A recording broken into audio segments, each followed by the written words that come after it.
मैं एक गहरा कुआं हूं इस जमीन पर, बेशुमार लड़के लड़कियों के लिए कि उनकी प्यास बुझाता रहूं। उसकी बेपनाह रहमत उसी तरह जर्रे जर्रे पर बरसती है जैसे कुआं सबकी प्यास बुझाता है। इतनी सी कहानी है मेरी, ज़ैनुल आबदीन और आशी अम्मा के बेटे की कहानी। उस लड़के की कहानी जो अखबारें बेचकर अपने भाई की मदद करता था। उस शागिर्द की कहानी जिसकी परवरिश शिव सुब्रमण्य आयर और अय्यदुराई सोलोमन ने की। उस विद्यार्थी की कहानी जिसे पंडले मास्टर ने तालीम दी, MGK मेनन और प्रोफेसर साराभाई ने इंजीनियर की पहचान दी, जो नाकामियों और मुश्किलों में पलकर साइंसदान बना।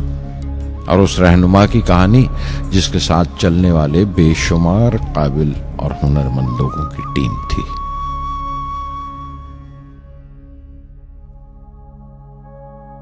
मेरी कहानी मेरे साथ खत्म हो जाएगी, क्योंकि दुनियावी मानों में मेरे पास कोई पूंजी नहीं है। मैंने कुछ हासिल नहीं किया, जमा नहीं किया। मेरे पास कुछ नहीं और कोई नहीं, न बेटा, न बेटी, न परिवार। मैं दूसरों के लिए मिसाल नहीं बनना चाहता, लेकिन शायद कुछ पढ़ने वालों को प्रेरणा मिले कि अंतिम सुख रूह और आत्मा की तस्कीन है। खुदा की रहमत उनकी वरासत है। मेरे परदादा अबुल, मेरे दादा फकीर और मेरे वालिद ज़ैनुल आबदीन का खानदानी सिलसिला अब्दुल कलाम पर खत्म हो जाएगा, लेकिन खुदा की रहमत कभी खत्म नहीं होगी, क्योंकि वो अमर है, लाफानी है। पूर्णमदः पूर्णमिदं पूर्णात् पूर्णमुदच्यते पूर्णस्य पूर्णमादाय पूर्णमेवावशिष्यते। ॐ पूर्णमदः पूर्णमिदं पूर्णात् पूर्णमुदच्यते पूर्णस्य पूर्णमादाय पूर्णमेवावशिष्यते। पूर्णमदः पूर्णमिदं पूर्णात् पूर्णमुदच्यते पूर्णस्य पूर्णमादाय पूर्णमेवावशिष्यते। पूर्णमदः पूर्णमिदं पूर्णात् पूर्णमुदच्यते पूर्णस्य पूर्णमादाय पूर्णमेवावशिष्यते।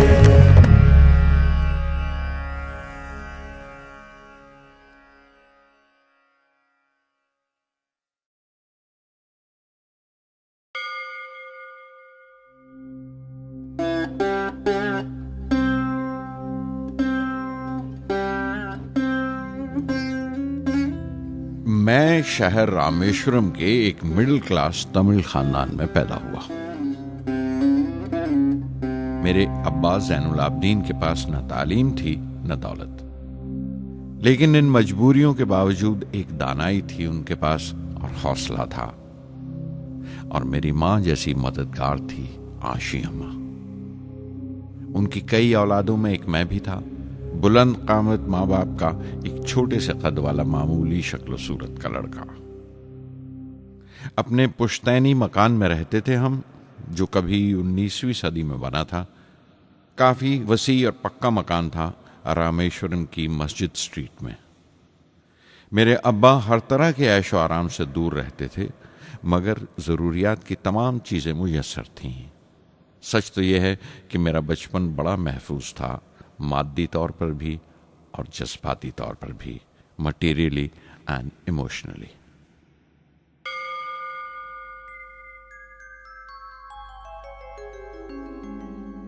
रामेश्वरम का मशहूर शिव मंदिर हमारे घर से सिर्फ 10 मिनट की दूरी पर था। हमारे इलाके में ज्यादा आबादी मुसलमानों की थी, फिर भी काफी हिंदू घराने थे जो बड़े इत्तेफाक से पड़ोस में रहते थे। हमारे इलाके में एक बड़ी पुरानी मस्जिद थी, जहां मेरे अब्बा मुझे हर शाम नमाज पढ़ने के लिए ले जाया करते थे।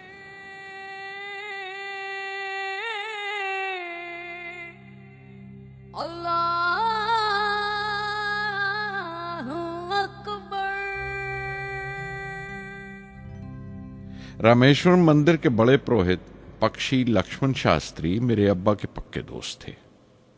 मेरी बचपन की यादों में आंकी हुई एक याद ये भी थी कि अपने अपने रवायती लिबास में बैठे हुए वो दोनों कैसे रूहानी मसलों पर देर देर तक बातें करते रहते थे।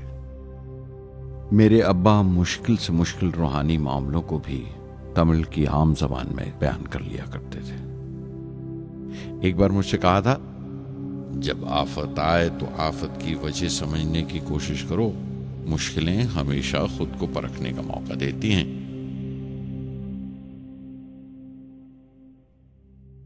मैंने हमेशा अपनी साइंस और टेक्नोलॉजी में अब्बा के असूलों पर चलने की कोशिश की है। मैं इस बात पर यकीन रखता हूं कि हमसे ऊपर भी एक आला ताकत है, एक महान शक्ति है जो हमें मुसीबत, मायूसी और नाकामियों से निकालकर सच्चाई के मुकाम तक पहुंचाती है। मैं करीब 6 बरस का था जब अब्बा ने एक लकड़ी की कश्ती बनाने का फैसला किया, जिसमें वो यात्रियों को रामेश्वरम से धनुषकोडी का दौरा करा सकें, ले जाएं और वापस ले आएं। वो समंदर के साहिल पर लकड़ियां बिछाकर कश्ती का काम किया करते थे। एक और हमारे रिश्तेदार के साथ, अहमद जलालुद्दीन। बाद में उनका निकाह मेरी आपा जोहरा के साथ हुआ। अहमद जलालुद्दीन हालांकि मुझसे 15 साल बड़े थे, फिर भी हमारी दोस्ती आपस में जम गई थी। हम दोनों हर शाम लंबी सैर को निकल जाया करते थे। मस्जिद गली से निकलकर हमारा पहला पड़ाव शिव मंदिर हुआ करता था, जिसके गिर्द हम उतनी ही श्रद्धा से परिक्रमा करते थे जिस श्रद्धा से बाहर से आए हुए यात्री। जलालुद्दीन ज्यादा पढ़ लिख नहीं सके उनके घर के हालात की वजह से, लेकिन मैं जिस जमाने की बात कर रहा हूं, उन दिनों हमारे इलाके में सिर्फ वही एक शख्स था जो अंग्रेजी लिखना जानता था। जलालुद्दीन हमेशा तालीम याफ्ता पढ़े लिखे लोगों के बारे में बातें करते थे, साइंस की इजाद, मेडिसिन और उस वक्त के लिटरेचर का जिक्र किया करते थे। एक और शख्स जिसने बचपन में मुझे बहुत मुतासिर किया वो मेरा कजन था, मेरा चचेरा भाई शमसुद्दीन। उसके पास रामेश्वरम में अखबारों का ठेका था और सब काम अकेले ही किया करता था। हर सुबह अखबार रामेश्वरम रेलवे स्टेशन पर ट्रेन से पहुंचता था। सन 1939 में दूसरी आलमगीर जंग शुरू हुई, द सेकेंड वर्ल्ड वॉर। उस वक्त मैं 8 साल का था। हिंदुस्तान को इत्तेहादी फौजों के साथ शामिल होना पड़ा और एक इमरजेंसी के हालात पैदा हो गए थे। सबसे पहली दुर्घटना यह हुई कि रामेश्वरम स्टेशन पर आने वाली ट्रेन का रुकना कैंसिल कर दिया गया और अखबारों का गट्ठा अब रामेश्वरम और धनुषकोडी के बीच से गुजरने वाली सड़क पर चलती ट्रेन से फेंक दिया जाता। शमसुद्दीन को मजबूरन एक मददगार रखना पड़ा जो अखबारों के गट्ठे सड़क से जमा कर सके। वो मौका मुझे मिला और शमसुद्दीन मेरी पहली आमदनी की वजह बना। हर बच्चा जो पैदा होता है वो कुछ समाजी और आर्थिक हालात से जरूर असरअंदाज होता है और कुछ अपने जज्बाती माहौल से भी। उसी तरह उसकी तरबियत होती है। मुझे दयानतदारी और सेल्फ डिसिप्लिन अपने अब्बा से विरासत में मिला था और मां से अच्छाई पर यकीन करना और रहमदिली।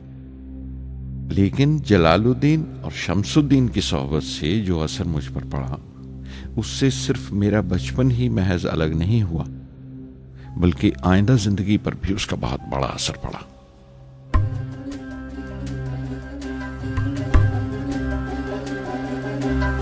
தந்தை மகற்கு ஆற்றும் நன்றி அபயத்து முந்தி இருப்பச்செயல்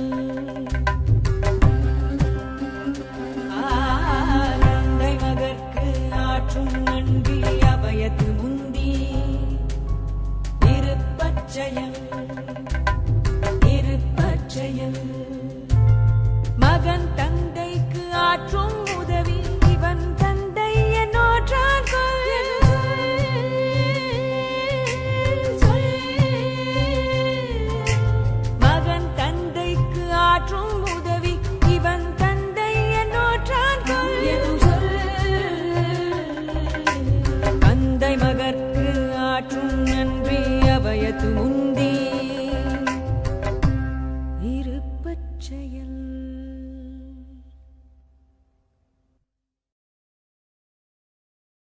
फिर जंग खत्म हो गई और हिंदुस्तान की आज़ादी बिल्कुल यकीनी हो गई। मैंने अब्बा से रामेश्वरम छोड़ने की इजाज़त चाही। मैं डिस्ट्रिक्ट हेडक्वार्टर्स रामनाथपुरम जाकर पढ़ना चाहता था।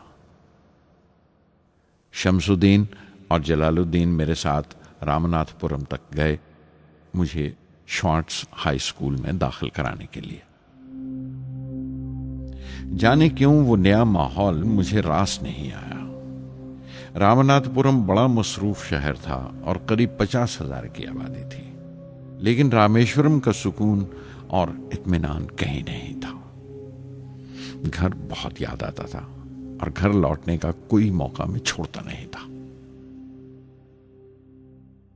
शॉर्ट्स हाई स्कूल में दाखिल होने के बाद एक 15 साल लड़के के तमाम शौक जो हो सकते थे मेरे अंदर जाग उठे। मेरे टीचर अय्या दुराई सोलोमन बेहतरीन रहबर थे, गाइड, उस नौजवान जहन के लिए जिसके सामने जिंदगी की बेशुमार मुमकिनात खुलने वाली थी।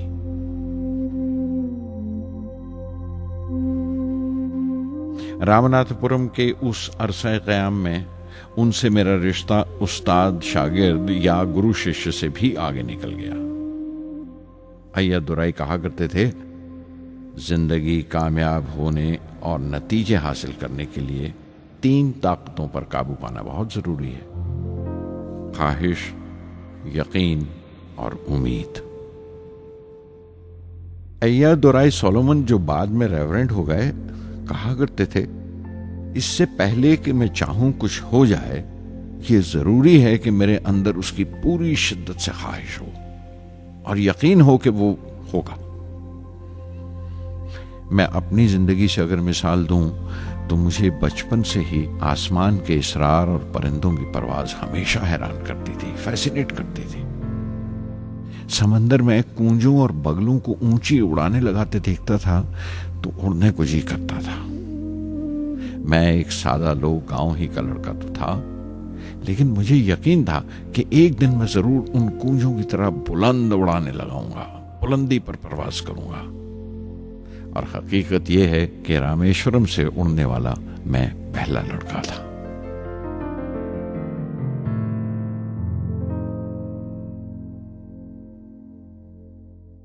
शॉर्ट्स स्कूल में तालीम खत्म करते करते मेरे अंदर खुद एतमादी बस चुकी थी और मुझे यकीन था कि मैं जरूर कामयाबी हासिल करूंगा।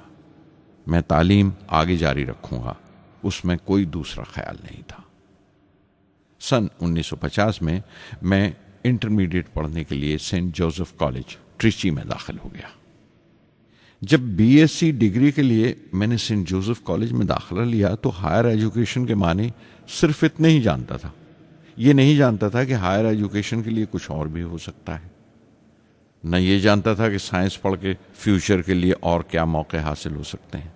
बीएससी पास करने के बाद ही जान पाया कि फिजिक्स मेरा सब्जेक्ट नहीं था। अपने ख्वाब को पूरा करने के लिए मुझे इंजीनियरिंग में जाना चाहिए था। पता नहीं क्यों कुछ लोगों का ऐसा ख्याल है कि साइंस आदमी को खुदा से मुनकर कर देती है, लेकिन मेरे लिए तो साइंस एतमाद, विश्वास और रूहानी तस्कीन की वजह रही है। किसी तरह मैं MIT यानी मद्रास इंस्टीट्यूट ऑफ टेक्नोलॉजी के उम्मीदवारों की लिस्ट में तो आ गया, लेकिन उसका दाखला बहुत महंगा था। कम से कम 1,000 रुपए की जरूरत थी और मेरे अब्बा के पास इतने रुपए नहीं थे। उस वक्त मेरी अक्का, मेरी आपा जोहरा ने अपने सोने के कड़े और चेन बेचकर मेरी फीस का इंतजाम किया। मुझ पर उसकी उम्मीद और यकीन देखकर मैं पसीज गया।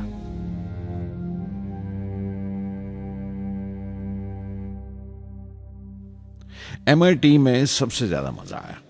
वहां 2 हवाई जहाज रखे देखकर, जो उड़ान से बरी कर दिए गए थे, मुझे उनकी तरफ एक अजीब सा खिंचाव महसूस होता था। और जब सब लड़के हॉस्टल लौट जाते थे, मैं कई कई घंटे उनके पास बैठा रहता था। फर्स्ट ईयर मुकम्मल करने के बाद जब मुझे अपने ज्यादा खुसूसी मजमून चुनना थे, यानी अपनी स्पेशल ब्रांच का चुनाव करना था, तो मैंने फॉरेन एरोनॉटिकल इंजीनियरिंग का चुनाव कर लिया। MIT की तालीम के दौरान मुझे 3 टीचर्स ने बहुत मुतासिर किया। Professor Sponder, professor KAV Pandalai, professor Narasimha Rao. Professor Sponder technical aerodynamics सिखाते थे। एरोनॉटिकल इंजीनियरिंग में दाखिले से पहले मैंने उनसे सलाह ली थी। उन्होंने समझाया था कि मुझे मुस्तकबिल का फैसला करने से पहले मुस्तकबिल की मुमकिनात के बारे में नहीं सोचना चाहिए, बल्कि सोचना चाहिए एक अच्छी बुनियाद के लिए और अपने रुझान और इश्तियाक के बारे में कि उसमें कितनी शिद्दत है, मेरे एप्टीट्यूड्स और एस्पिरेशन में कितनी इंटेंसिटी है। मैं खुद भी होने वाले इंजीनियरिंग स्टूडेंट्स से कहना चाहता हूं कि जब वो अपना स्पेशलाइजेशन का चुनाव करें तो ये देखें कि उनमें कितना शौक है, कितना उत्साह है और लगन है उस शोबे में जाने के लिए। प्रोफेसर KAV पंडले ने मुझे एरोस्ट्रक्चर डिज़ाइन सिखाया और उसका तज्जिया भी, विश्लेषण, एनालिसिस भी। वो बड़े खुशदिल और दोस्त टीचर थे और हर साल कोई ना कोई नया तरीका, नया नजरिया लेकर आते थे कोर्स में। प्रोफेसर नरसिंह राव मैथमेटिशियन थे। वो एरोडायनेमिक्स की थ्योरी सिखाया करते थे। उनकी क्लास में दाखिल होकर मुझे मैथमेटिकल फिजिक्स बाकी तमाम सब्जेक्ट्स से ज्यादा अच्छा लगने लगा। साध संगी हरि हरि नाम चित्तारा चित्तारा, साध संगी हरि हरि नाम चित्तारा, सहजी अनंतु होवे दिनु राति, अंकुर भलो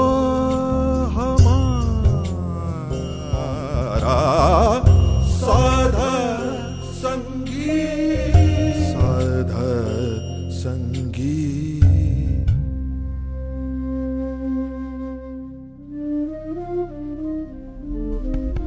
गुरुपुरा भेटियो बड़ भागी, गुरुपुरा भेटियो बड़ भागी, जाको अंतु न परवारा, अंतु न परवारा,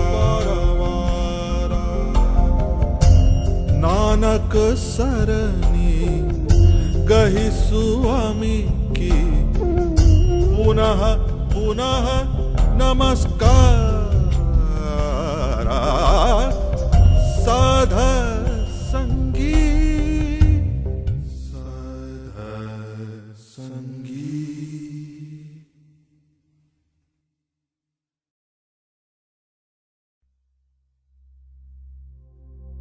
MIT से मैं बेंगलोर के हिंदुस्तान एरोनॉटिक्स लिमिटेड HAL में बतौर ट्रेनी दाखिल हो गया। HAL से जब मैं एरोनॉटिकल इंजीनियरिंग ग्रेजुएट बनकर निकला तो जिंदगी ने 2 मौके मेरे सामने खड़े कर दिए और दोनों मेरी परवाज के देरीना ख्वाब पूरे कर सकते थे। एक मौका था एयरफोर्स का, दूसरा मिनिस्ट्री ऑफ डिफेंस में directorate of technical development and production का। मैंने दोनों में अर्जी भेज दी और बैक वक्त दोनों से इंटरव्यू का बुलावा आ गया। एयरफोर्स के लिए मुझे देहरादून बुलाया गया था और डिफेंस के लिए दिल्ली। मेरे दोनों मुकाम 2000 किलोमीटर के फासले पर थे। ये पहला मौका था मेरा अपने वसी और विराट वतन को देखने का। खिड़की पर बैठा मैं इस देश की सरजमीन को पांव तले से बहता हुआ देख रहा था। हैरान था कि उत्तर की तरफ सफर करते हुए एक ही मुल्क का लैंडस्केप कैसे बदलता चला जाता है। मैं 1 हफ्ता दिल्ली में ठहरा, डिफेंस मिनिस्ट्री का इंटरव्यू दिया। इंटरव्यू अच्छा हुआ था। वहां से मैं देहरादून गया एयरफोर्स सिलेक्शन बोर्ड के इंटरव्यू के लिए। 25 उम्मीदवारों में मैं 9वें नंबर पर आया। मेरा दिल बैठ गया, बहुत मायूस हुआ। और कई दिन तक अफसोस रहा कि एयरफोर्स में जाने का मौका मेरे हाथ से निकल गया। मैं ऋषिकेश चला गया, दिल पर यह बोझ लेकर कि आने वाले दिन बड़े सख्त होंगे।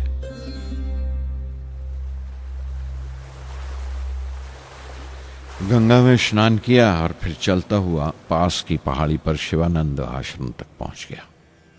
स्वामी शिवानंद से भेंट हुई।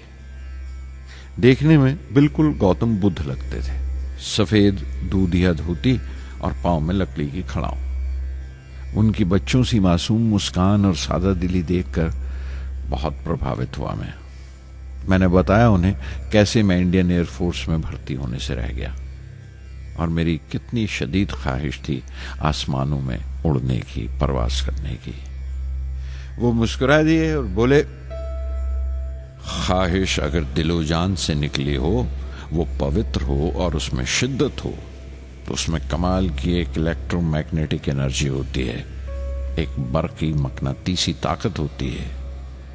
दिमाग जब सोता है तो वो एनर्जी रात की खामोशी में बाहर निकल जाती है और सुबह कायनात ब्रह्मांड से सितारों की गति रफ्तार को अपने साथ समेटकर दिमाग में लौट आती है। इसीलिए जो सोचा है उसकी सृष्टि अवश्य है, वो तख्लीक होगा। तुम विश्वास करो इस अजली बंधन पर, इस वचन पर कि सूरज फिर लौटेगा, बाहर फिर से आएगी। मैं दिल्ली लौट आया, डिफेंस से अपना इंटरव्यू का नतीजा दरियाफ्त किया। जवाब में मुझे अपॉइंटमेंट लेटर थमा दिया गया और अगले दिन से सीनियर साइंटिफिक असिस्टेंट मुकर्रर कर दिया गया 250 रुपए की माहाना तनख्वाह पर। 3 साल गुजर गए। उन्हीं दिनों बेंगलोर में एरोनॉटिकल डेवलपमेंट एस्टेब्लिशमेंट ADE का एक नया महकमा खुला और मुझे वहां पोस्ट कर दिया गया। बेंगलोर कानपुर से बिल्कुल मुख्तलिफ शहर था। मैं अपने डायरेक्टोरेट की पोस्टिंग का पहला साल वहां गुजार चुका था। दरअसल हमारे देश में ये एक अजीब तरीका है, एक अजीब सा ढंग है अपने लोगों को हद दर्जा तक निचोड़ लेने का, जो हमारे लोगों को इंतहा पसंद बना देता है। शायद इसलिए कि सदियों इस देश ने गैर मुल्की तहजीबों के जख्म भी खाए हैं और उन्हें अपने दामन में जगह भी दी है। अलग अलग हुक्मरानों से वफा करते करते हम अपनी हैसियत, अपनी यकताई खो बैठे हैं। बल्कि हमने एक और ही किस्म की खूबी पैदा कर ली है कि एक ही वक्त में रहमदिल भी हैं और बेरहम भी, हसास भी हैं और बेहिस भी। जितने गहरे हैं उतने ही सतही। ऊपर से देखो तो हम बड़े खुश रंग और खूबरू नजर आते हैं, लेकिन कोई गौर से देखे तो अपने हुक्मरानों की एक बेढब नकल से ज्यादा कुछ नहीं है। मैंने कानपुर में कल्ले में दबाए हुए पान वाले नवाब वाजिद अली शाह के नकलची बहुत देखे और बेंगलोर में फिरंगियों के अंदाज में कुत्ते की जंजीर थामे टहलते हुए साहिबों की कमी नहीं थी। बेंगलोर में रहकर मैं रामेश्वरम के सुकून और गहरे शांत वातावरण के लिए तरसता था।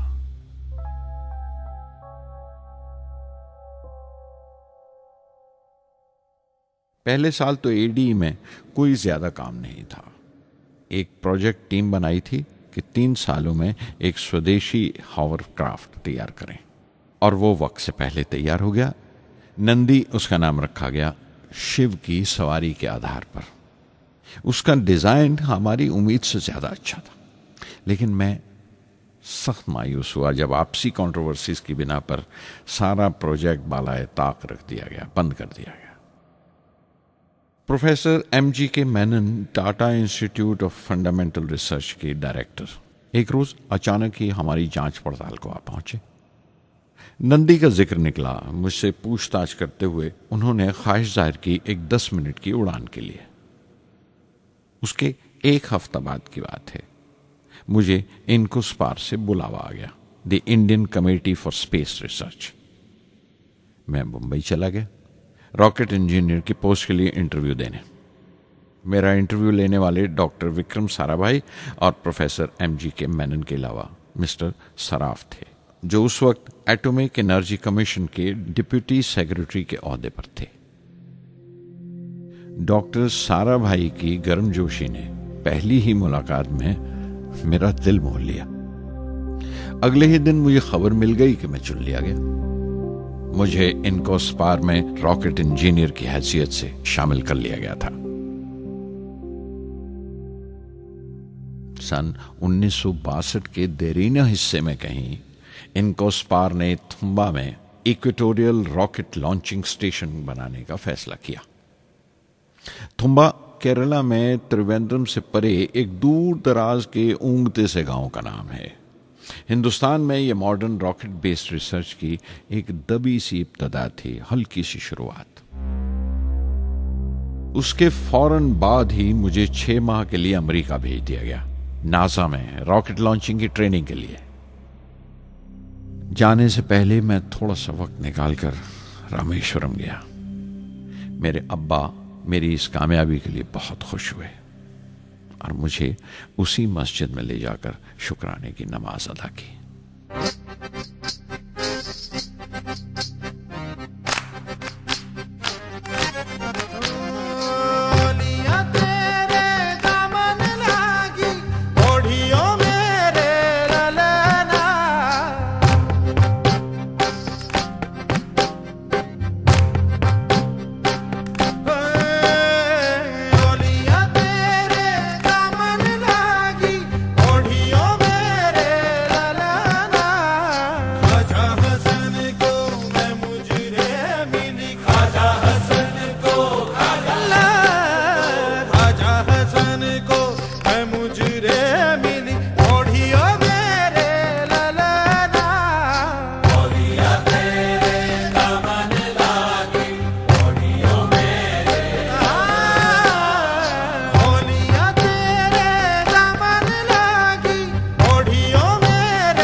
NASA Langley research centre Virginia में मैंने अपने काम की शुरुआत की। बाद में Goddard space flight centre Maryland चला गया। मैं अपना इंप्रेशंस अमेरिकन्स के बारे में बेंजामिन फ्रैंकलिन के इस जुमले से बयान कर सकता हूं, जिन बातों से तकलीफ होती है उनसे तालीम भी मिलती है। हिंदुस्तानी तंजीमों में, यहां की ऑर्गेनाइजेशंस में एक बड़ी मुश्किल है। जो ऊपर हैं वो बड़े मगरूर हैं। अपने से छोटों की, जूनियर्स और सबऑर्डिनेट्स की राय लेना अपनी हतक समझते हैं। कोई शख्स भी अपनी खूबी दिखा नहीं सकता अगर आप उसे मलामत ही करते रहें। उसूल और पाबंदी, पाबंदी और सख्ती, सख्ती और जुल्म के बीच की लाइन बड़ी महीन है, बारीक है। उसकी पहचान बहुत जरूरी है। मैं जैसे ही नासा से लौटा, फौरन बाद हिंदुस्तान का पहला रॉकेट लॉन्च वाक़या हुआ 21 नवंबर सन 1963। वो साउंडिंग रॉकेट था, नाम नाइकी अपाचे। नाइकी अपाचे की कामयाबी के बाद प्रोफेसर साराभाई ने अपनी आरज़ू, अपने एक ख्वाब का इजहार किया। एक Indian satellite launch vehicle ISLV का सपना। हिंदुस्तानी रॉकेट का ख्वाब 20वीं सदी में एक तरह से 18वीं सदी का ख्वाब भी कहला सकता है, जो टीपू सुल्तान ने देखा था। टीपू सुल्तान की फौज में 27 ब्रिगेड थे जो खुशून कहलाते थे, और हर एक ब्रिगेड में एक दस्ता था रॉकेटमैन का जो साथ रहा करता था और जुर्क्स कहलाता था। जब टीपू सुल्तान मारा गया तो अंग्रेजों ने 700 रॉकेट्स और 900 रॉकेट के सब सिस्टम्स बरामद किए 1799 में तिरुकन्नाहल्ली की जंग के बाद।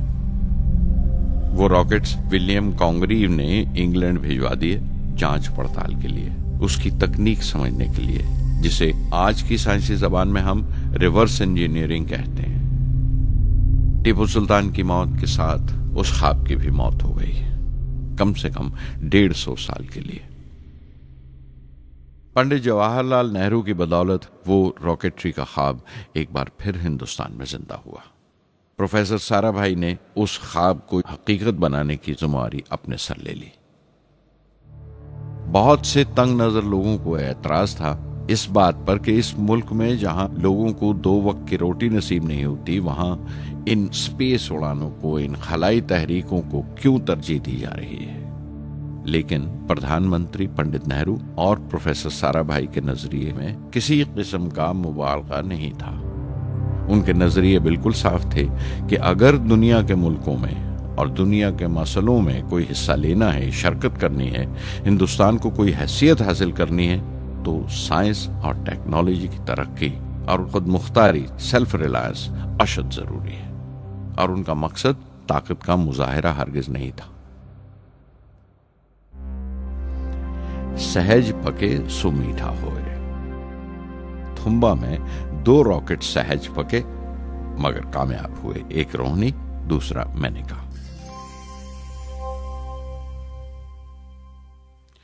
अगला साल लगा ही था जब प्रोफेसर साराभाई ने मुझे दिल्ली बुला भेजा।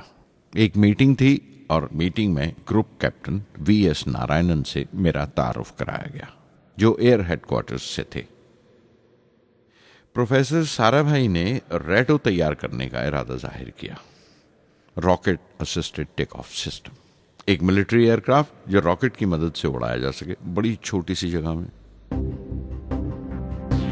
शाम तक यह खबर भी आम हो गई कि हिंदुस्तान एक खुद साख्ता मिलिट्री एयरक्राफ्ट तैयार कर रहा है और मैं उस प्रोजेक्ट का मुख्तार हूं, जिम्मेदार हूं। मैं कई तरह के जज्बात से भर गया, खुश भी था, शुक्रगुजार भी, खुशकिस्मत भी, और एक एहसास हुआ तकमील का, फुलफिलमेंट का। 19वीं सदी के एक शायर की ये सतरें बहुत याद आई। हर दिन के लिए तैयार रहो, हर दिन को एक तरह ही मिलो। जब ओखली हो बर्दाश्त करो, जब दस्ता हो तो वार करो। रेटो पे काम करते हुए 2 अहम वाकयात हुए। पहला तो यह था कि अपने देश में पहली बार स्पेस रिसर्च का 10 साला प्रोग्राम तैयार हुआ, जिसके ऑथर थे प्रोफेसर साराभाई। मेरे लिए वो एक ऐसा रोमानी मैनिफेस्टो था जैसे स्पेस से इश्क करने वाले किसी शायर की रोमानी नज्म हो, जैसे कोई अपने देश के आसमान से इश्क करने लगा हो। और दूसरा वाकया मिनिस्ट्री ऑफ डिफेंस में मिसाइल पैनल का तैयार होना। नारायणन और मैं, हम दोनों उस पैनल के मेंबर थे। उस वक्त तक भविष्य की आने वाली SLV सैटेलाइट लॉन्च व्हीकल का नाक नक्शा भी तैयार हो चुका था। प्रोफेसर साराभाई अपने देरीना ख्वाब को ताबीर देने के लिए कुछ और साथियों का चुनाव कर चुके थे। मैं खुद को खुशकिस्मत समझता हूं कि मुझे उस प्रोजेक्ट का लीडर चुना गया।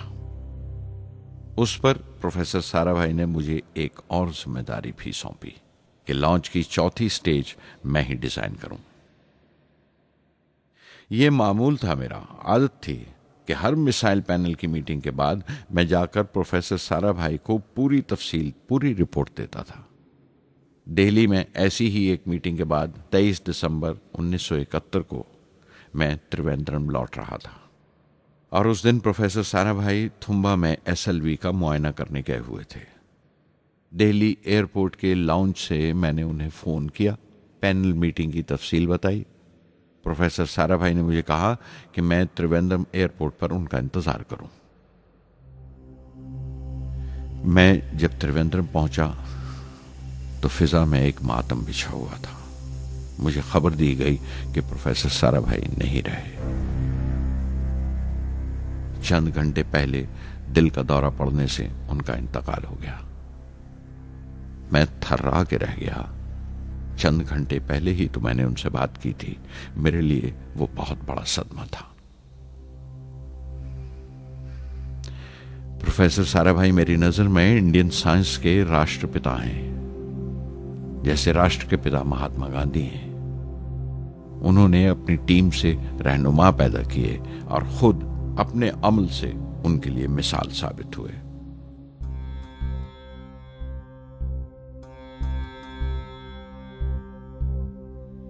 నానాటి బతుకు నాటకము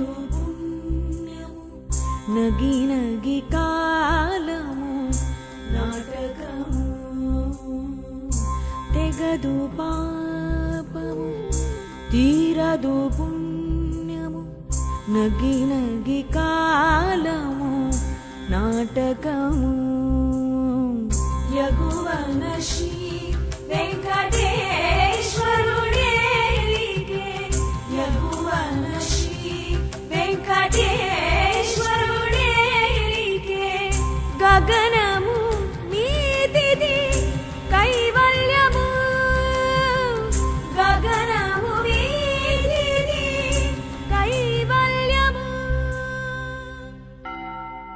కైవల్యము.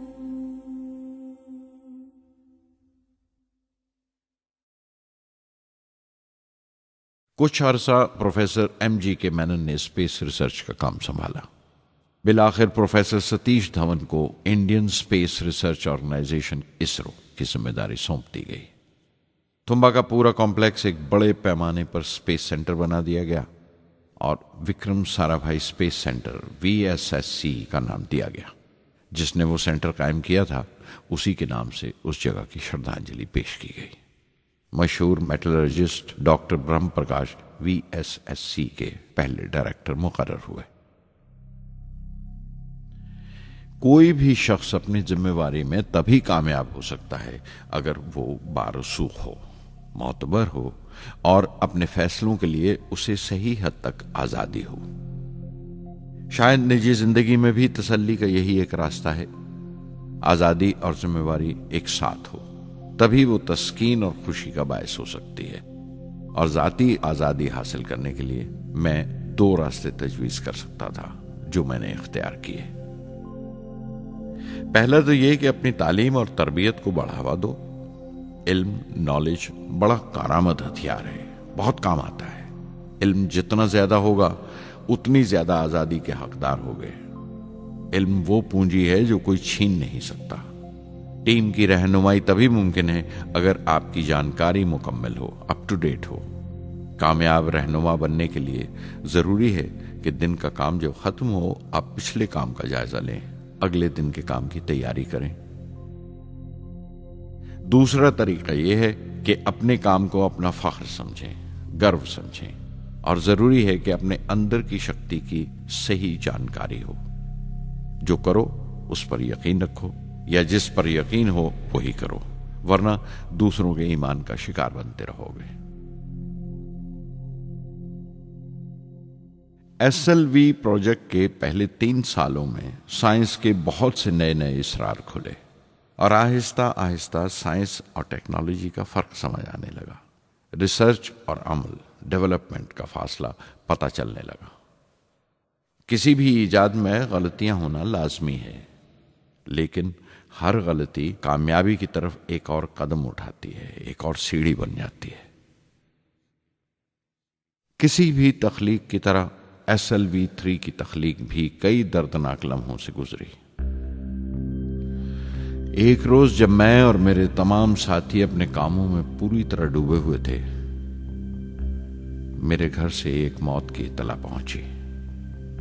मेरे दोस्त और हमदर्द मेरे बहनोई जलालुद्दीन का इंतकाल हो गया था।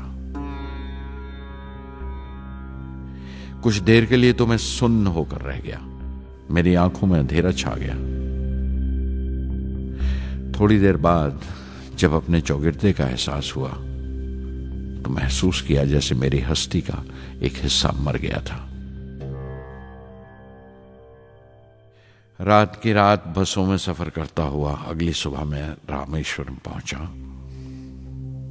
जोहरा को क्या तसल्ली देता और क्या सब्र देता अपनी भांजी महबूबा को जो रो रो कर हलकान हो रही थी। मेरी आंखों के सोते पहले ही सूख चुके थे। थुम्बा लौटकर बहुत दिनों तक सारा कामकाज, सारी मसरूफियत बेमानी लगने लगी। बहुत दिनों तक बहुत मलाल लगा, सब बेमानी लगता था। प्रोफेसर धवन देर देर तक हौसला देते थे। कहते SLV पर जैसे जैसे काम आगे बढ़ेगा मुझे सब्र महसूस होगा और ये मायूसी कम होते होते गुजर जाएगी।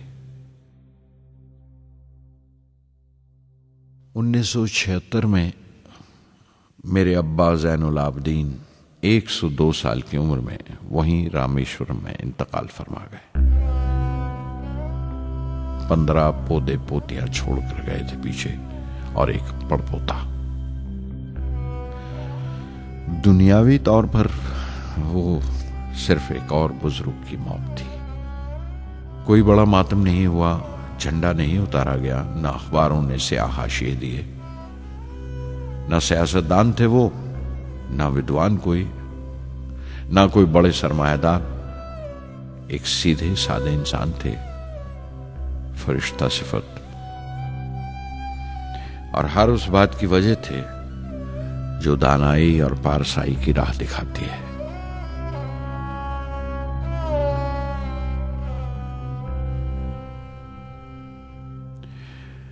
मैं बहुत देर तक अपनी मां के पास बैठा रहा, चुपचाप, और जब उठा थुम्बा लौटने के लिए तो उसने रुंधे गले से दुआएं दी मुझे।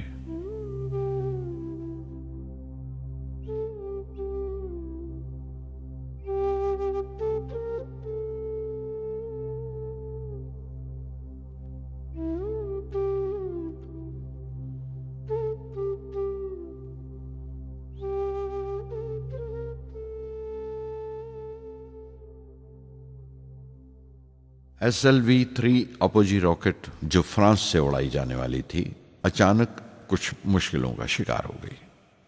मुझे फौरन फ्रांस जाना पड़ा। मैं रवाना होने ही वाला था कि मेरी मां की मौत की खबर पहुंची। यके बाद दीगरे 3 मौतें हो गई मेरे घर में। उस वक्त मुझे अपने काम में पूरे ध्यान की जरूरत थी। 100% लगन से काम करने की ख्वाहिश किसी और लगन की गुंजाइश नहीं छोड़ती। मुकम्मल नीति और पूरी लगन से SLV-3 का ख्वाब 1979 के दरमियान में जाकर पूरा हुआ।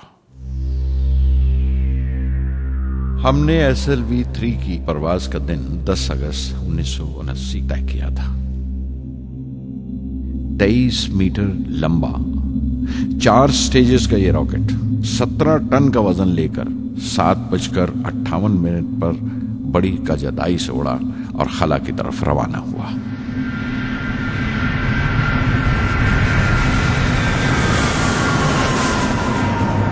पहली स्टेज हर तरह से पुख्ता निकली और बड़े आराम से रॉकेट दूसरी स्टेज में दाखिल हो गया।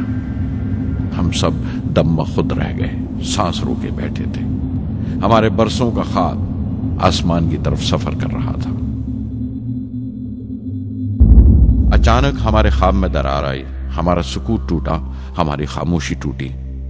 दूसरी स्टेज काबू से बाहर होने लगी थी। 317 सेकंड के बाद परवाज टूट गई। मेरी मेहनत और उम्मीद चौथी स्टेज को साथ लेकर तमाम मलबा श्री हरिकोटा से 560 किलोमीटर दूर समंदर में जाके गिरा।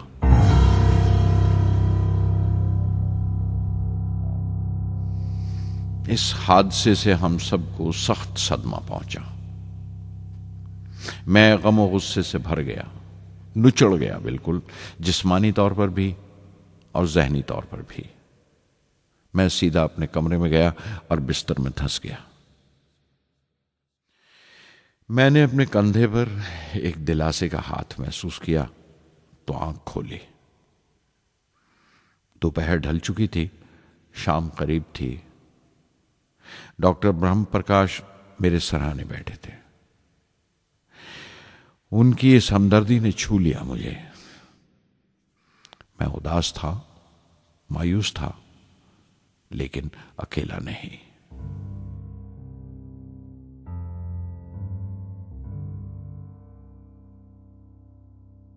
हर शख्स तकनीकी जमा तफरीक और बहस मुबासे के बाद मुतमईन हो चुका था, संतुष्ट हो चुका था, लेकिन मुझे इत्मीनान ना आया और मुसलसल बेचैन रहा। मैं बेसाख्ता खड़ा हो गया और एतराफ किया प्रोफेसर धवन के सामने, सर, मेरे साथियों को नाकामयाबी की वजह दरियाफ्त हो जाने से इत्मीनान हो गया, लेकिन मैं उसे काफी नहीं समझता। इस मिशन के डायरेक्टर की हैसियत से इस गलती को भी मैं अपनी जिम्मेवारी समझता हूं। SLV-3 की नाकामयाबी की जिम्मेवारी मेरी है।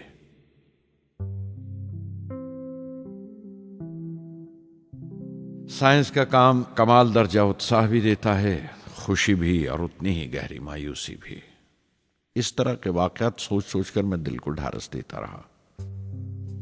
यह ख्याल कि इंसान चांद पर उतर सकता है सबसे पहले एक रूसी साइंटिस्ट ने सोचा था।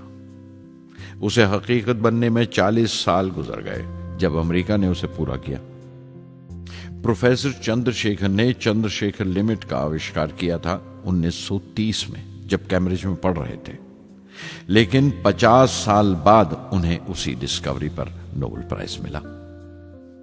वॉन ब्रॉन अपनी सैटर्न लॉन्च व्हीकल से आदमी को चांद पर उतारने से पहले कितनी सारी नाकामियों से गुजरे होंगे। पहाड़ की चोटी पर उतरने से पहाड़ पर चढ़ने का तजुर्बा नहीं मिलता। जिंदगी पहाड़ की चढ़ानों पर मिलती है, चोटी पर नहीं। चढ़ानों पर ही तजुर्बे मिलते हैं और जिंदगी मंचती है और टेक्नोलॉजी तरक्की करती है। चोटी पर पहुंचने की कोशिश ही में चढ़ानों का इल्म हासिल होता है। मैं एक एक कदम चलता रहा, चढ़ता रहा चोटी की तरफ।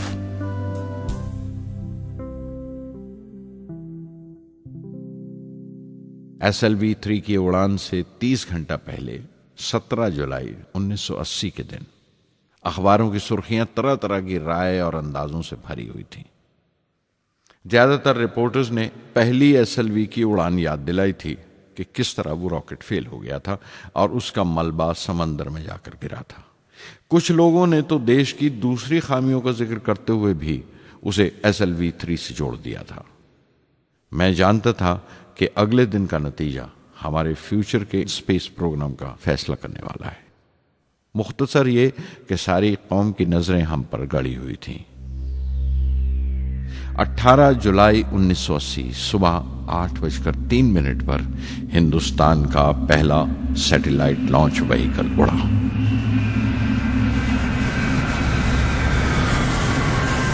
मैंने रोहिणी सैटेलाइट का तमाम डेटा कंप्यूटर पर जांचा। अगले 2 मिनट के अंदर अंदर रोहिणी अंतरिक्ष में था। उस तमाम शोरगुल के बीच में मैंने अपनी जिंदगी के सबसे अहम अल्फाज अदा किए। मैं मिशन डायरेक्टर बोल रहा हूं, एक जरूरी खबर सुनने को तैयार रहो। चौथी स्टेज कामयाबी के साथ रोहिणी सैटेलाइट को लेकर अंतरिक्ष में दाखिल कर रही है। मैं ब्लॉक से बाहर आया तो मेरे साथियों ने मुझे कंधों पर उठा लिया और नारे लगाते हुए जुलूस निकाला। सारी कौम में एक जोश की लहर दौड़ गई। हिंदुस्तान उन चंद कौमों में शामिल हो गया था जिनके पास सैटेलाइट लॉन्च की काबिलियत थी। हमारी कौम का एक ख्वाब पूरा हुआ था और हमारे इतिहास का एक नया बाब खुला, एक नया चैप्टर। प्रधानमंत्री इंदिरा गांधी ने मुबारकबाद का तार भेजा और सबसे ज्यादा हिंदुस्तान के साइंसदान खुश थे कि ये पूरी कोशिश स्वदेशी थी, हमारी अपनी थी। मैं कुछ मिले जुले जज्बात से गुजर रहा था। मैं खुश था कि पिछली 2 दहाइयों से जिस कोशिश में था बिलाखिर उसमें कामयाब हुआ। लेकिन उदास था जिन लोगों की बदौलत में यहां पहुंचा था वो लोग मेरे साथ नहीं थे। मेरे अब्बा, मेरे बहनोई जलालुद्दीन और प्रोफेसर साराभाई। SLV-3 की कामयाबी के महीने भर के अंदर ही प्रोफेसर धवन का फोन आया एक दिन और दिल्ली बुलाया प्रधानमंत्री से मिलने के लिए। मेरी एक छोटी सी उलझन थी कपड़ों को लेकर। हमेशा से बड़े आमियाना से कपड़े पहनता हूं और पांव में चप्पल या स्लीपर कह लो। प्रधानमंत्री को मिलने जैसा वो लिबास नहीं था, मेरे लिए नहीं, उनके एहतराम के लिए। सुना तो प्रोफेसर धवन बोले, कपड़ों की फिक्र मत करो, तुमने जो शानदार कामयाबी पहन रखी है वो काफी है। रिपब्लिक डे 1981 मेरे लिए एक बड़ी खुशखबरी लेकर आया कि मुझे पद्म भूषण से नवाजा गया है। मैंने अपने कमरे को बिस्मिल्लाह खां की शहनाई से भर लिया। शहनाई की गूंज मुझे कहीं और ही ले गई। मैं रामेश्वरम पहुंच गया, मां के गले लगा। अब्बा ने मेरे बालों को उंगलियों से सहलाया और मेरा दोस्त, मेरा रफीक जलालुद्दीन मस्जिद गली में जमा हुए लोगों में मेरे इनाम का ऐलान कर रहा था। मेरी बहन जोहरा ने मीठा बनाया घर में। पक्षी लक्ष्मण शास्त्री ने मेरे माथे पर तिलक लगाया। फादर सोलोमन ने मेरे हाथ में सलीब देकर दुआ पढ़ी और प्रोफेसर सारा भाई को देखा। उनके चेहरे पर मुस्कुराहट थी, फख्र था। जो पौधा वो लगाकर गए थे अब पूरा पेड़ बन चुका था, जिसके फल हिंदुस्तान की आवाम तक पहुंच रहे थे।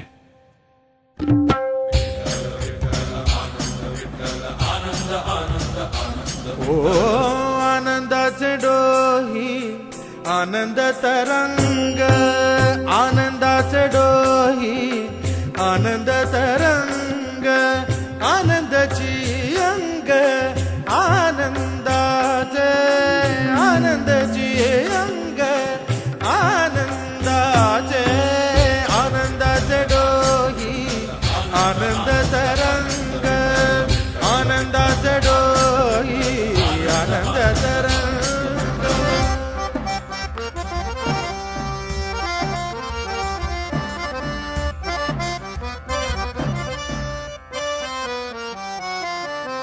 गर्भाचे आवडी मातेचा डोहळा, तेथीचा जीवळा तेथे बिंबे। गर्भाचे आवडी मातेचा डोहळा, तेथीचा जीवळा तेथे बिंबे। तुका म्हणे तैसा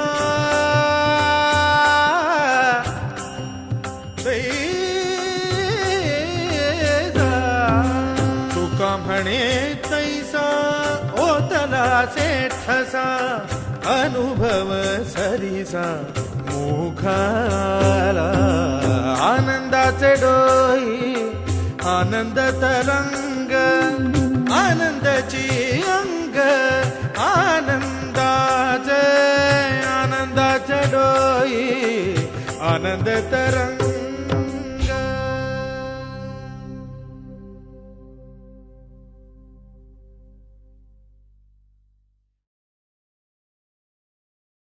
पहली जून 1982 मैंने defence research and development laboratory DRDL की जिम्मेवारी संभाल ली। उस वक्त के defence minister Shri R Venkataraman ने जब मशवरा दिया कि बजाय दर्जा बदर्जा मिसाइल तैयार करने के हमें मुकम्मल अपनी मिसाइल तैयार करने का प्रोग्राम बनाना चाहिए, तो हमें अपने कानों पर यकीन नहीं आया और देखते देखते ही वो प्रोजेक्ट एक मुकम्मल मिसाइल का प्रोग्राम बन गया, जिसके नतीजे आइंदा बहुत दूर तक पहुंचे। हर एक प्रोजेक्ट का नाम हिंदुस्तान की खुद मुख्तारी, सेल्फ रिलायंस का सबूत था। सरफेस टू सरफेस मिसाइल का नाम पृथ्वी रखा गया। टैक्टिकल कोर व्हीकल को त्रिशूल का नाम दिया गया। Surface to air defence system Akash कहलाया। एंटी टैंक मिसाइल प्रोजेक्ट को नाग के नाम से पुकारा गया और मेरे देरीना ख्वाब रेक्स को, यानी re entry experiment launch vehicle को, मैंने अग्नि का नाम दिया। मिसाइल टेक्नोलॉजी का हुनर दुनिया की कुछ चुनी हुई कौमों के पास ही था। वो बड़े ताज्जुब से हमारी तरफ देख रहे थे कि हम क्या करने जा रहे हैं और कैसे करेंगे।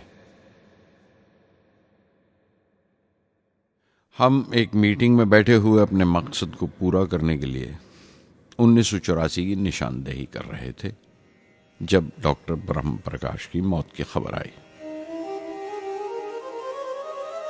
मेरे लिए वो एक और सदमा था। पहली SLV की नाकामी के वक्त जिस तरह उन्होंने ढारस दी थी मुझे, वो याद करके मैं और ज्यादा गमगीन हो गया।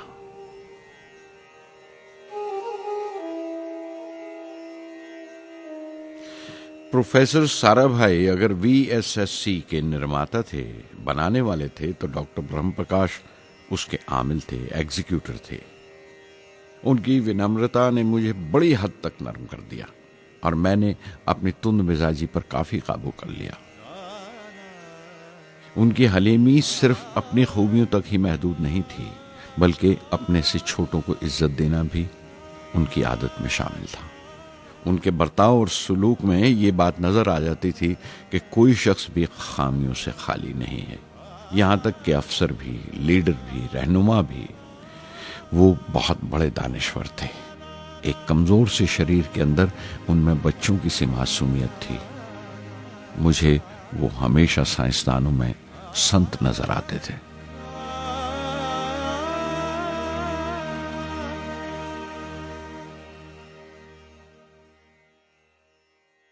पृथ्वी का काम अपनी तकमील को पहुंच रहा था जब हम 1988 में दाखिल हुए। 25 फरवरी 1988 सुबह 11:23 पर पृथ्वी की पहली परवाज वाक़ई हुई। हमारे मुल्क में वो एक ऐतिहासिक मौका था। पृथ्वी सिर्फ एक सरफेस टू सरफेस मिसाइल ही नहीं, बल्कि आइंदा आने वाली तमाम किस्म की मिसाइल का बुनियादी नक्शा भी था। फ्यूचर का मॉड्यूल था वो। पृथ्वी ने हमारे आस पड़ोस के मुल्कों को दहला दिया।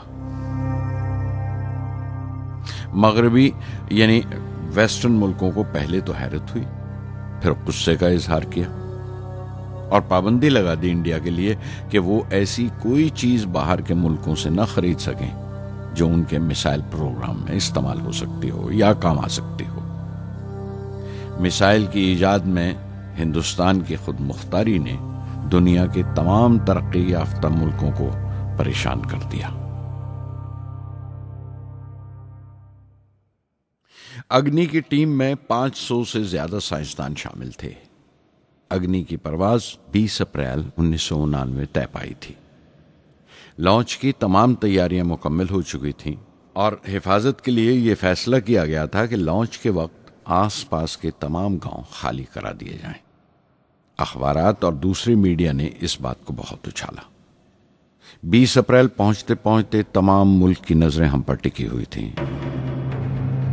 दूसरे मुल्कों का दबाव बढ़ रहा था कि हम इस तजुर्बे को मुलतवी कर दें या खारिज कर दें, लेकिन सरकार मजबूत दीवार की तरह हमारे पीछे खड़ी रही और किसी तरह हमें पीछे नहीं हटने दिया।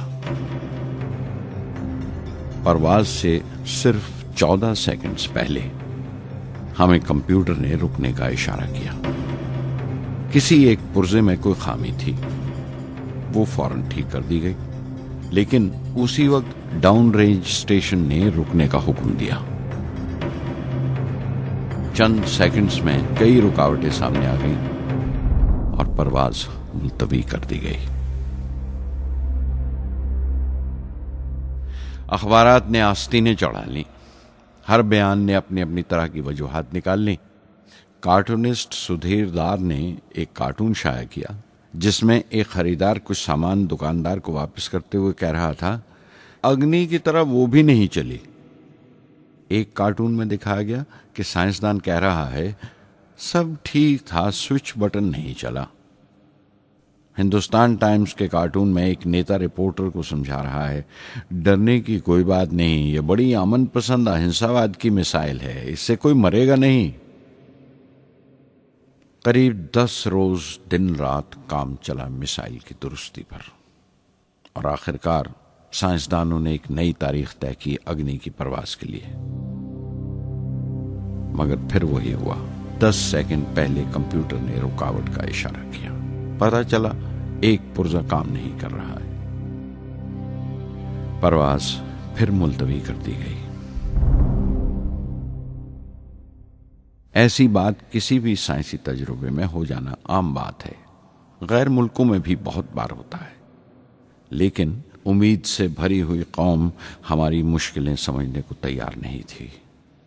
हिंदू अखबार में केशव का एक कार्टून छपा जिसमें एक देहाती कुछ नोट गिनते हुए कह रहा था, मिसाइल के वक्त गांव से हट जाने का मुआवजा मिला है।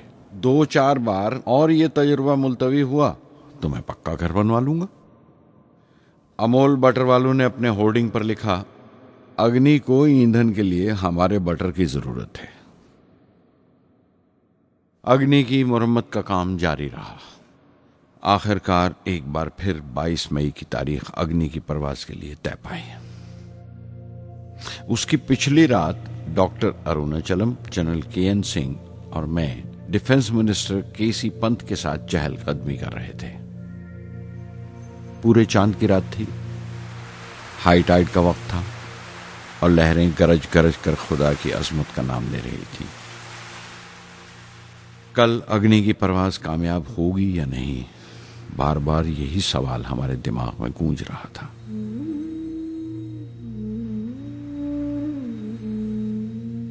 डिफेंस मिनिस्टर ने एक लंबी खामोशी को तोड़ते हुए पूछा, कलाम, कल अग्नि की कामयाबी मनाने के लिए क्या चाहते हो तुम? मैं क्या चाहता था?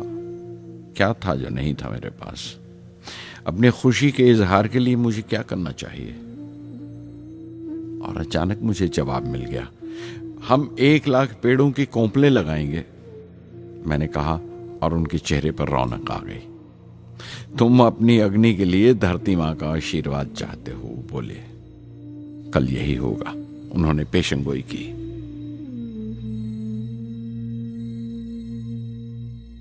अगले दिन सुबह 7:10 पर अग्नि लॉन्च हुई। कदम कदम सही निकला। मिसाइल ने जैसे टेक्स्ट बुक याद कर ली हो, जैसे सबक याद कर लिया था। हर सवाल का सही जवाब मिल रहा था। लगता था एक लंबे खौफनाक ख्वाब के बाद एक खूबसूरत सुबह ने आंख खोली है। 5 साल की मुशक्कत के बाद हम इस लॉन्च पैड पर पहुंचे थे। इसके पीछे 5 लंबे सालों की नाकामयाबी, कोशिशें और इम्तिहान खड़े थे। इस कोशिश को रोक देने के लिए हिंदुस्तान ने हर तरह के दबाव बर्दाश्त किए थे, लेकिन हमने कर दिखाया जो करना था। मेरी जिंदगी का सबसे कीमती लम्हा था वो मुट्ठी भर सेकंड्स, 600 सेकंड की वो परवाज जिसने हमारी बरसों की थकान दूर कर दी, बरसों की मेहनत को कामयाबी का तिलक लगाया। उस रात मैंने अपनी डायरी में लिखा, अग्नि को इस नजर से मत देखो। ये सिर्फ ऊपर उठने का साधन नहीं है, न शक्ति की नुमाइश है। अग्नि एक लौ है जो हर हिंदुस्तानी के दिल में जल रही है।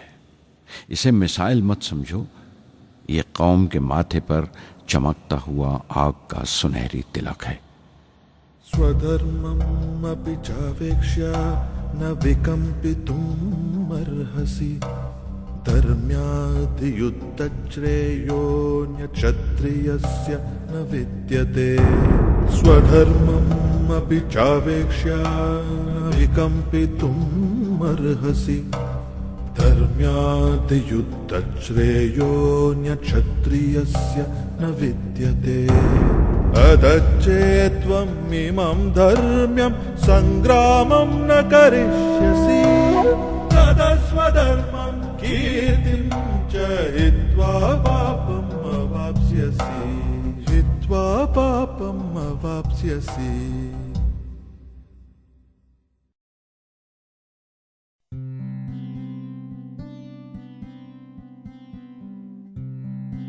$1990 के रिपब्लिक डे पर देश ने मिसाइल प्रोग्राम की कामयाबी का जश्न मनाया। मुझे पद्म विभूषण से नवाजा गया और डॉक्टर अरुणाचलम को भी। 10 साल पहले पद्म भूषण की यादें एक बार फिर हरी हो गईं। रहन सहन मेरा अब भी वैसा ही था जैसा तब था। 10 बाय 12 का एक कमरा किताबों से भरा हुआ और कुछ जरूरत का फर्नीचर जो किराए पर लिया था। फर्क इतना ही था कि तब यह कमरा त्रिवेंद्रम में था, अब हैदराबाद में। वेटर मेरा नाश्ता लेकर आया, इडली और छाछ, और आंखों में एक खामोश मुस्कुराहट, मुबारकबाद की। मैं अपने हमवतनों की इस नवाजिश से छलक गया।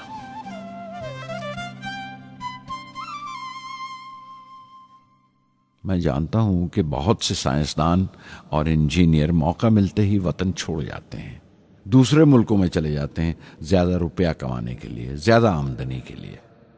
लेकिन ये आदर, मोहब्बत और इज्जत क्या कमा सकते हैं जो उन्हें अपने वतन से मिलती है। 15 अक्टूबर 1991 में 60 साल का हो गया। मुझे अपने रिटायरमेंट का इंतज़ार था। चाहता था कि गरीब बच्चों के लिए एक स्कूल खोलूं। ये वो दिन थे जब मैंने सोचा कि अपनी ज़िंदगी के तजुर्बे, मुशाहिदे और वो तमाम बातें कलमबंद करूं जो दूसरों के काम आ सकें। एक तरह से अपनी स्वाने उम्री लिखूं, अपनी जीवनी। मेरे ख्याल में मेरे वतन के नौजवानों को एक साफ नजरिए और दिशा की ज़रूरत है। तभी ये इरादा किया कि मैं उन तमाम लोगों का जिक्र करूं जिनकी बदौलत मैं ये बन सका जो मैं हूं। मकसद ये नहीं था कि मैं कुछ बड़े बड़े लोगों के नाम लूं, बल्कि ये कि कोई शख्स कितना भी छोटा क्यों ना हो, उसे हौसला नहीं छोड़ना चाहिए। मसले, मुश्किलें जिंदगी का हिस्सा हैं और तकलीफें कामयाबी की सच्चाइयां हैं। जैसा कहा है किसी ने, खुदा ने यह वादा नहीं किया कि आसमान हमेशा नीला ही रहेगा, जिंदगी भर फूलों से भरी राहें मिलेंगी। खुदा ने यह वादा नहीं किया कि सूरज है तो बादल नहीं होंगे, खुशी है तो गम नहीं, सुकून है तो दर्द नहीं होगा। मुझे ऐसा कोई गुरूर नहीं कि मेरी जिंदगी सबके लिए एक मिसाल बनेगी, मगर यह हो सकता है कि कोई मायूस बच्चा किसी गुमनाम सी जगह पर जो समाज के किसी माजूर हिस्से से ताल्लुक रखता हो, ये पढ़े और उसे चैन मिले, ये पढ़े और उसकी उम्मीद रोशन हो जाए। हो सकता है ये कुछ बच्चों को नाउमीदी से बाहर ले आए और जिसे वो मजबूरी समझते हैं वो मजबूरी ना लगे। उन्हें यकीन रहे कि वो जहां भी हैं खुदा उनके साथ है।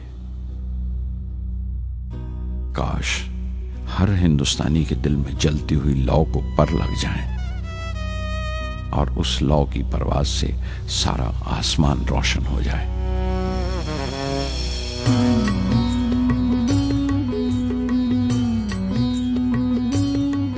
ये ज़मीं मेरी, मेरा आसमां, बड़ा खूबसूरत है जहां।